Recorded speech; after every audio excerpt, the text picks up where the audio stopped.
listening to the Rainmaking Podcast,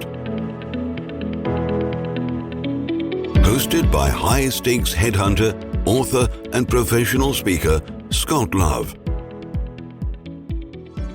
Hey, this is Scott Love, and thanks for joining me on the Rainmaking Podcast. We've got a special guest. This is someone who I've been following for years, decades even, Ed Wallace. He's written several books on business development. We had him on our show, on show number 11, over a year ago. And today we're talking about speaking the language of your client. You're going to hear some rich ideas in my interview with Ed. If you're in the business of getting business, think of these ideas before you go on your next meeting with your prospect.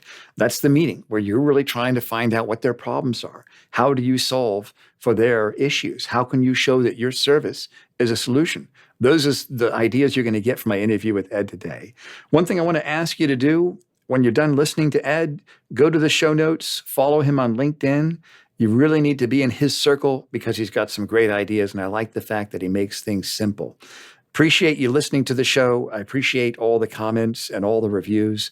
And if you have any other ideas or suggestions about the show, please reach out to me. I'm always happy to receive those ideas and talk with you. Thanks again for listening, and I hope you enjoy my interview with Ed.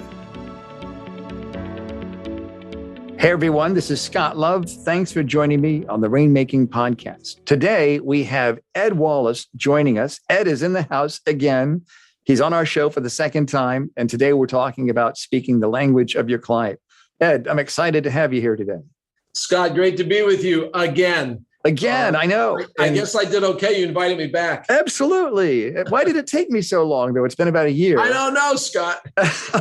But you've been busy, and I'm glad you've been busy, and I'm glad business is going well. And I've got to tell you, just for people that aren't familiar with who Ed is, I first learned about you when I was in Las Vegas. I was leaving the airport. I was giving a speech, and I look at your book in the bookstore, and I think, what was the title of your book? It was Clients. That was probably Business Relationships That Last. That's right. Yeah. Business Relationships That Last. And I remember seeing the title and I'm like, yeah, I could have written that. What does this guy know that I don't know? And I just randomly picked it up, started flipping through it. And I'm like, wow, that's a great idea. A few more pages. Wow, that's a great idea. Wow, a few more pages. Wow, I've got to have this book. And I've highlighted it. And I kid you not, I've read your book so much that it actually split open in the middle because I've read it so much. And I bookmarked it. And your content is fabulous. And what can I say? I'm a fan and I'm honored to have you here on the show again. Appreciate that, Scott. Thank you. And my publisher thanks you as well. Good. And I think the way you deliver your content, it fits our market perfectly. Professionals that are in the business of getting business. They're out there, they're trying to get clients to give them work, whether they're lawyers, recruiters, people that are in accounting, finance, management consultants, private equity, all that stuff. They have clients. And I'm kind of curious, when you talk about speaking the language of your client, tell me first, what does that mean exactly? And why is that important for professionals to understand that? Well, I think the key thing is we tend to have in our minds the sources of value of what we do, of our services. But that's our language. That may not mean anything to the CEO, the CFO, the COO, whoever you're working with. It needs to be translated, like our benefits, I call them sources of value, have to be translated into words that person understands. For instance, and I know this has nothing to do with professional services firms, but it's a really easy example. If you're in manufacturing, we do an awful lot in the manufacturing area. We might say made in the USA. Now, that might mean a lot of different things to a lot of different people on the decision-making side. But if we want made in the USA to resonate with a manufacturer that needs on-time delivery, guaranteed parts, tech reps that are fluent, that's the language of the customer in this place. I see. So today we're going to talk about how do we take our sources of value, our benefits, how do we translate them into the language of the client? That's great. And so let me kind of preface our conversation by saying this, that one thing I really like about how you write and how you teach is that you break it down into step 1, step 2, step 3, you break it down into a specific process. Or if you're Canadian, a process. And then you really give clear advice where there are action steps, and you break it down, like such as one thing I know you're going to talk about is a targeting conversation. So maybe we can kind of start with that. Do you think that's a good starting point in our process here? Sure. How about a little quiz first? Okay, that sounds good. To lead into target conversation. So there was a survey done, I think it was Florida State recently, of decision makers. And they asked the decision makers, Scott, so I'm going to ask you this question. Okay. What percentage of decision makers expect their service providers to fully understand their business? On a scale of 0 to 100, what do you think? It's probably high. I'd say like more than 8. I mean, probably all of them, they want that. They expect it, right? 85%. Okay. 85% said, I expect this service professional, my attorney, my accountant, whoever that person is, my IT advisor, whoever it is, to really immerse themselves and understand my business in the language of my business. Now, when the survey went on, and what percentage of professional service people actually go that far and take that step to really understand the business? Take a guess. Yeah, probably 1 out of 5. 1 out of 4. Well, that's 20%, 14%. Okay, 14. Yeah. So the bar is really low. I mean, really, like I got a chance. We all, yeah. You have a chance, Scott. No, just kidding. You are at the top of your field, that's for sure.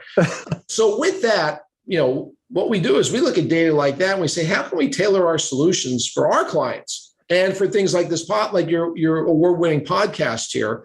So that we can, leave you with some tools that you can use. And, I'm a pretty simple guy. That's why you get simple tools. Oh, good. I like that. Sophisticated tools. That's what people want. If your audience can leave this with 1 or 2 things they can use in the time we spend together, I'll feel like it was a success for you, and it certainly was a success for me.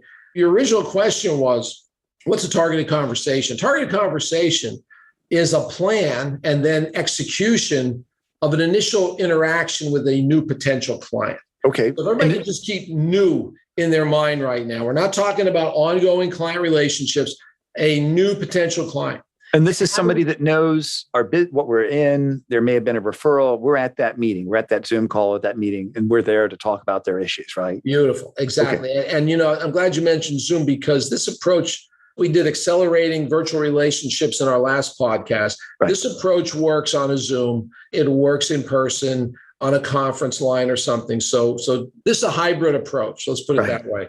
So the first thing we want everybody to think about is, okay, the buyer persona. Okay, who is it? So let's pretend it's a CFO. Right. Okay. What should be on a CFO's desk? And I'm asking this rhetorically, Scott, from a goals and struggles standpoint. We call them goals, passions, and struggles, relational GPS. But from a goals and struggles standpoint, what should be on their desk?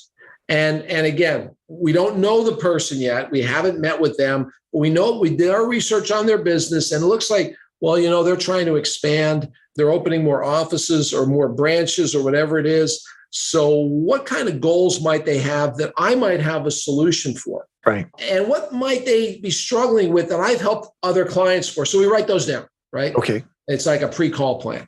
And tell me again, what is the GPS? What does that stand for? Oh, relational GPS is understanding the business and personal goals, the causes or passions, and or the struggles of the other person. It's one of our enduring tools that all of our clients use.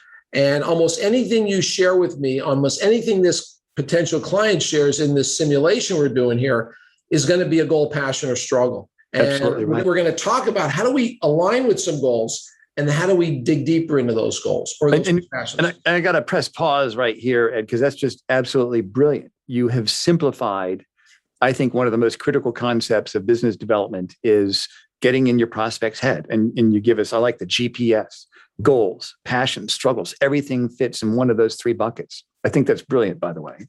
You may continue, sir. I invented that one. But again, if you all try this, if your listeners all try this, try it out in one of your next conversations. Just start taking notes, put GPS on a page. Yes, yeah. And you won't believe it. Oh my gosh, Scott just shared a goal with me. I know you're coming out with a new book. That's one of your goals. Right. Yeah. Again, if we were learning about your book in this podcast, I could take you through the whole process. What might you be struggling with in writing that book? publisher's lead time, all these kind of things. I went through the same process. So, hey, maybe that's what everybody's one takeaway today, right? Learning your client's relational GPS. Wow. But there's more, Scott. Okay, good. I'm on the edge of my seat. Tell me more. So we prepare thinking about GPS, but now we got to go really locate it. Okay. And we call that discovery. And I know attorneys use that term. I know, most professional service people use discovery, or they use some kind of, where we're learning about the client. So, my favorite discovery question that you can ask in any situation today is, Scott, it's been a crazy 18 months for everybody. What do you think was your business's or your own personal greatest accomplishment during that time? Wow, that's a great question. And I would think as a business owner, Scott, you're going to riff away. Yeah. You're going to say, hey, I brought in this new person to do associate planning, and I kept my team afloat. You're going to share so much with me from that one question, rather than, what are you struggling with these days, Scott? What's keeping you up at night? Yeah. Which one sounds less like a psychologist and more like a business person? Yeah, that's right. So let's not go in with the negative. Let's get Scott happy and positive. And then you ask 3 more questions. We call it ask, ask, ask. Okay. So Scott talks about how great the year went and what you did. Next question is, well, why do you think that happened? Wow. Guess what? Scott's going to ask more stuff.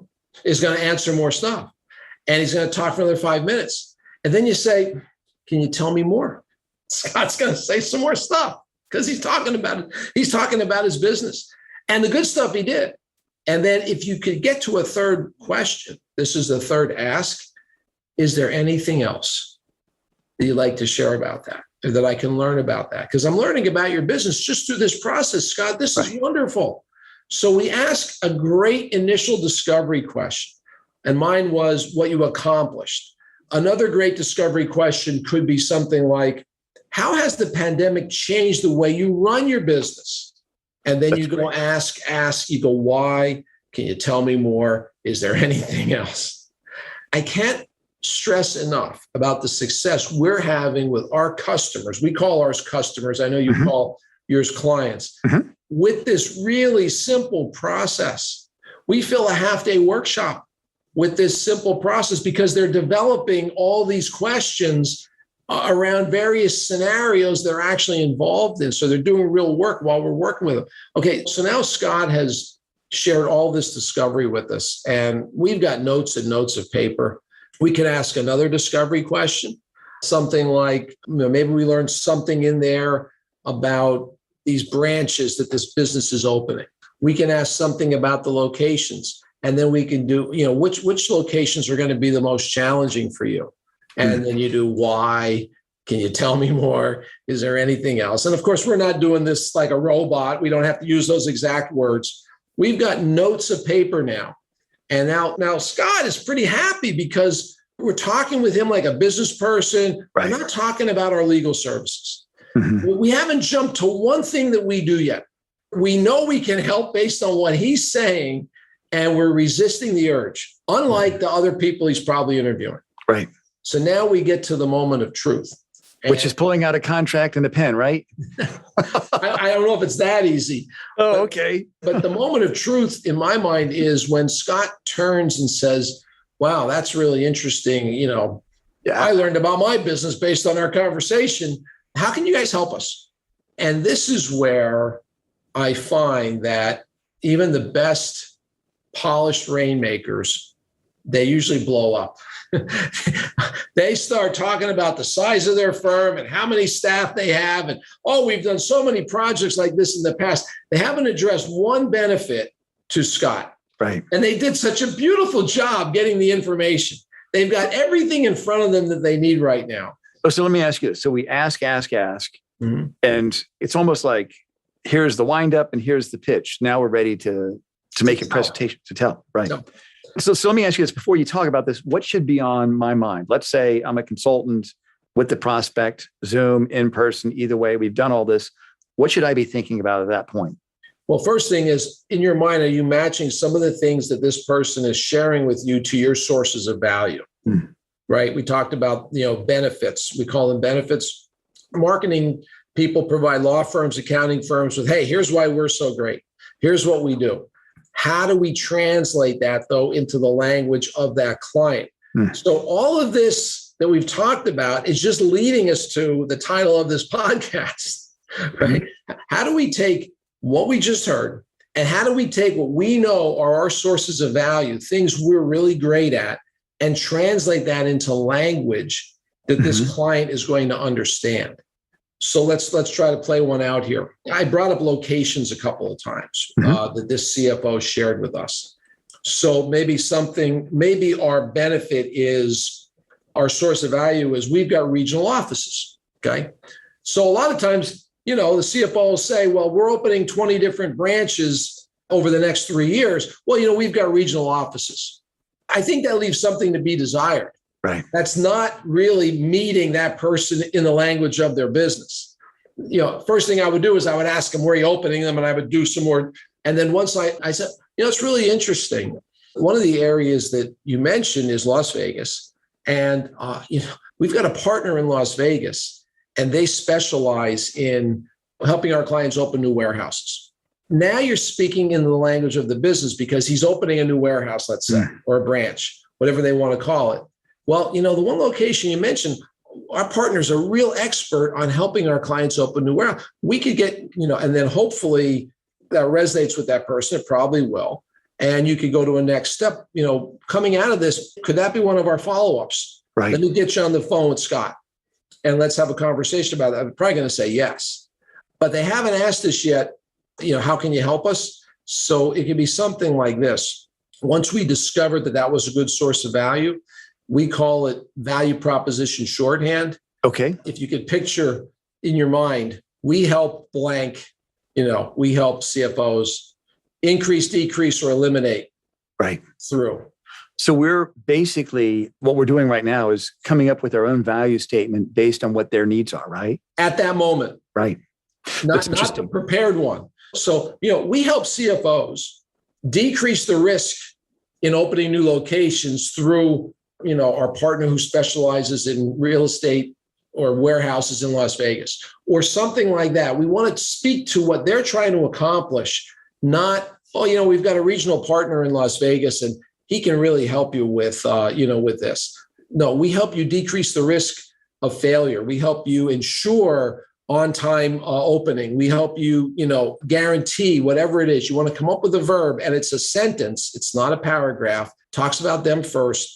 And then it worked when they say, so how do we make this happen? Right. I think that's great. How do we do this? And Ed, let me kind of press pause again. What I like about the way you teach this is that I can see somebody that's not a trained salesperson, that is a successful corporate M&A partner, IP litigator, management consultant, that's looking to have a business conversation, not a sales conversation, but a business conversation. Because the word sales, I think for some people, it puts pressure on them, or maybe they just can't get over the hump of admitting that they are in sales, even though they really are. But we're having a discovery meeting with business discovery questions, probing for those hot buttons, probing for those buying motives, and then making that value statement that's customized based on what our client is telling us is important to us, which I think is great. That's a beautiful summary. And I'll just cap it off with our customers, our clients expect us to understand their business. We talked about that earlier. I shared that stat with everyone.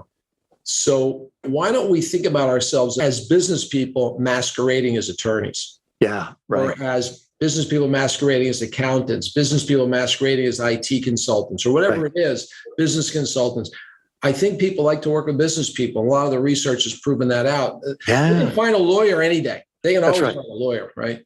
So let me ask you this. What are some other discovery questions that what's some others in your arsenal that you'd be willing to share with us? Well, you can do some personal discovery. I was looking at your profile on LinkedIn, which is totally acceptable. Yeah. It's not creepy or anything like that. Right. If they put a profile on LinkedIn, there's 700 million people on LinkedIn right now. It is the premier business networking tool. So upgrade your picture, everyone, if you don't feel your picture is appropriate. And, my LinkedIn is Ed Wallace 007. Check it out. I've been coached by people who are really good at LinkedIn. So maybe my profile will help you maybe improve yours. So you can ask a question like this. Scott, I checked out your LinkedIn profile and I noticed you went to this school and you go down that path. Or I noticed that you're involved with this charity and you go down that path. Or I noticed that, you have an avocation around, skydiving and you go down that path. Mm-hmm. Or I noticed you've been here for 22 years. What's kept you here? So I think you can use LinkedIn as a way to do personal discovery and learn personal GPS. So I think there's two sides of it. There's the business side and the personal side. And so do you think that it's a good idea? Let's say I have my sales meeting. So for example, I'm meeting with the chairman of a big firm in 2 weeks, and I know a little bit about him, but my plan is to go through his profile and I'm getting ready for that meeting. Do you think I should be ready kind of with a few discovery questions in my mind? Do you think I should think about that in advance? Yeah. And I would link in with him or her in advance. Right. I don't think there has to be a protocol. If they're on LinkedIn and you're going to meet with them, send them an invitation. It's interesting to see what response you'll get. Yeah. Number one, that if they respond, they spend time on LinkedIn, it might be a warmer meeting. If you don't hear from them, they're really not that into LinkedIn, it kind of gives you a temperature as to whether you should bring up much about LinkedIn. And I think the other thing is when it comes to LinkedIn or any of these tools, I think it says a lot about what they see on your profile. What are you posting? Now, I'll immediately post this podcast. I get 1,000 views whenever I post a podcast. Maybe with yours, I'll get 5,000. Number one podcast. But again, Gen Xers and millennials are pretty into LinkedIn. Right. And they're probably going to vet you before that meeting.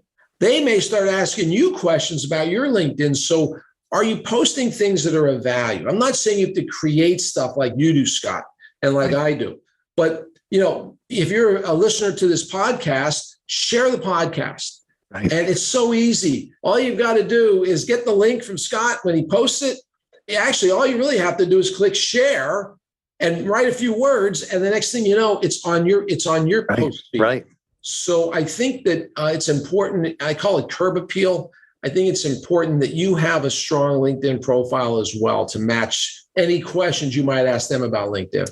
I think that's great. I like the way you state that, Ed. You got to have some LinkedIn curb appeal. Yeah.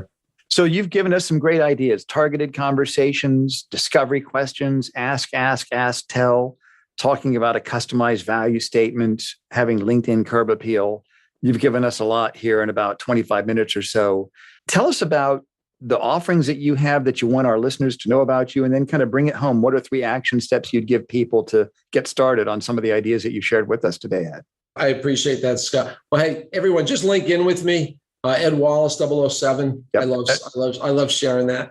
And we'll put that on the show notes too. Yeah, you can learn a lot about what we do on there. LinkedIn is not for selling, by the way, but it certainly gives people an idea of what you're all about and the kind of person you are, all that kind of good stuff. Our company is called Achieve Next, and I head up the human capital practice. We help sales teams increase sales through a strategic focus on relationships. That's what we're all about. We've got all kinds of IP that we've been developed over the we've been in business for 16 years. And you can reach us at achievenext.com, or as I said, Ed Wallace 007 on LinkedIn. That's great, Ed. And what are 3 action steps you can give people for them to get started on these ideas that you shared with us? Well, again, we talked today about that initial interaction with the new potential clients. Let's focus on that. You want to plan, right? You've got to go in there with some kind of plan. We call that a targeted conversation pre-call plan. It aligns around GPS.